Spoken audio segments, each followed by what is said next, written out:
Hoy nos recebi un team de FIFA, representante não oficial, tanto Jair quanto de jefe, pero também Jordan, total de 4 officers de FIFA, que fazem um site visit, trobe na stadion na Dakota, e também tem diferentes reuniões com a AFB, dengue dia nang aqui de governo. Não estou contento com o qual não volve mira, não estou contento com o governo a dar um compromisso e não mira com de verdade compromisso aqui está sendo realizado também. E com solo hecho de lo qual não mira como técnico não parte não está cor stadion também para FIFA,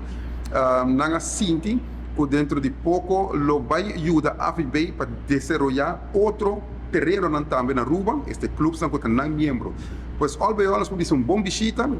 palavra de logo de tanto de Jordan e Jair está imenso, nós sacamos full round, não dona na remarca não algum ajuste adicional com a mira, nós temos corpo de arquiteto conosco. O corpo de contratista também está aí, pois tour a reunir junto para nós ver o último detalhe não, make up de safety de fanaticada,